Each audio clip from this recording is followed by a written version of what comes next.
দুর্গাপুরের বিধাননগরের কালীগঞ্জ সংলগ্ন টেটিখোলা এলাকার একটি বহুতল আবাসনের বাসিন্দাদের বিক্ষোভ। অভিযোগ, 30 লক্ষ টাকা বা তার বেশি টাকা খরচ করে ফ্ল্যাট কিনলেও বিকল লিফট, নিকাশি ব্যবস্থার বেহাল দশা সহ একাধিক সমস্যার সমাধান হচ্ছে না। এমনকি অভিযোগ জানাতে গেলেই বিল্ডারের পক্ষ থেকে হুমকি দেওয়া হচ্ছে বলেও দাবি তাদের। যদিও সমস্ত অভিযোগ অস্বীকার করেছেন বিল্ডার দীপক ভট্টাচার্য। সমস্যা সমাধানে এবার পাণ্ডবেশ্বরের বিধায়ক জিতেন্দ্র তেওয়ারির দ্বারস্থ হওয়ার সিদ্ধান্ত নিয়েছেন আবাসিকেরা। বড় ক্রাইসিস হলো আমাদের এখানে জল তোলার যে ব্যবস্থা আর কি। আমাদের জলের প্রতিদিনে যে 24 ঘন্টা জলের প্রয়োজন নয়, পাম্প চালানোর প্রবলেম হয়ে যায়, লিফট বন্ধ হয়ে যায়। ধরুন যারা 3 তলা 4 তলা থাকে তাদের বয়স্ক মানুষ বেশিরভাগ, আমরা বেশিরভাগই লোক এখানে বলতে গেলে আমরা আফটার রিটায়ারমেন্ট এখানে এসেছি। বিভিন্ন মানুষের ঘরে বয়স্ক মানুষ আছেন, অসুস্থ আছেন, তাদের চলাফেরার খুব সমস্যা হয়। লিফট না থাকলেও চলবে না, আর জলের পাম্প না চললেও চলবে। এদিকে হলো সবচেয়ে এসেন্সিয়াল।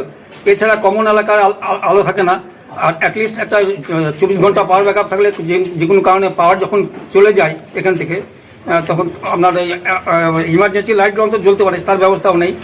এবার আমরা নিজের ব্যক্তিগতভাবে যার ক্ষমতা আছে সে হয়তো একটা করে ঘরে নিজস্ব একটা ব্যবস্থা রেখেছে, একটা ওই আপনার ইনভার্টার জাতীয় কিছু। আদারওয়াইজ বেশিরভাগ বাড়ি অন্ধকার পড়ে যায়। এবার ছেলে মেয়েদের তো কারো কারো ঘরে পড়াশোনাও আছে, বা আমাদের বয়স্ক মানুষদের থাকার জন্য তাদের অসুখ বিসুখ থাকা, ওষুধ খাওয়ানো, ঘরের দৈনন্দিন কাজকর্ম করে, এগুলো সমস্যা হয়। এত বছর ধরে এগুলো চলে আসছে। তারপরে ধরুন এই জলের জন্য যে ক্রাইসিস, আমাদের এখানে এমন অবস্থা হয় যে জলের পাম্পের যে মেনটেন্যান্স করা, আগে উনি এক সময় করতেন, তারপর সব ছেড়ে ছুড়ে দিলেন। পাম্পগুলো অনেক দিন ধরুন আমরা এখানে 10 বছর 11 বছর বসবাস করছি, প্রথম থেকে যে জল উঠছে সে পাম্পের মেনটেন্যান্স করা বা লিফটের মেনটেন্যান্স করা কিছুই করেন না। এবার আমরা এখানে যারা বসবাস করি, এবার নিজেদের স্বার্থ আছে, আমাদেরকে এখানে থাকতে হবে বলে আমরা নিজেদের মধ্যে পয়সা করি কালেকশন করে আমরা এই সমস্ত রিপেয়ার ওয়ার্কগুলো করার চেষ্টা করি। কখনো কখনো সেটা সফল হয়, কখনো কখনো হয় না। আমাদেরকে ভীষণ দুর্দশার মধ্যে পড়তে হয়। এখন উনি কথা হলো যে এই যে কাজগুলো করার, এখন এই সমস্ত কাজ যদি উনি কমপ্লিট করে দেন এবং প্রত্যেকটা ইন্ডিভিজুয়াল ফ্ল্যাট ওনারকে যদি উনি কমপ্লিশন সার্টিফিকেট হ্যান্ড ওভার করে দেন, তাহলে আমাদের পক্ষে সুবিধা হয়। এবং আমরা এখানকার কোনো যে কোনো আপনার এতে আবাসনের মধ্যে দেখবেন সিকিউরিটি গার্ড থাকে। এখানে সিকিউরিটি গার্ড রাখার কোনো স্কোপ নাই। একটা সময় ওনার অ্যাপয়েন্ট করার লোকরাই থাকতো, সেসব লোক এখন নেই। এবার আমাদের প্রয়োজনে আমরা লোক নিজেরা চাঁদা ফাঁদা তুলে একটা লোককে রাখার চেষ্টা করেছি। খুব অনিশ্চিত অবস্থার মধ্যে আমরা বসবাস করি। আপনার নাম?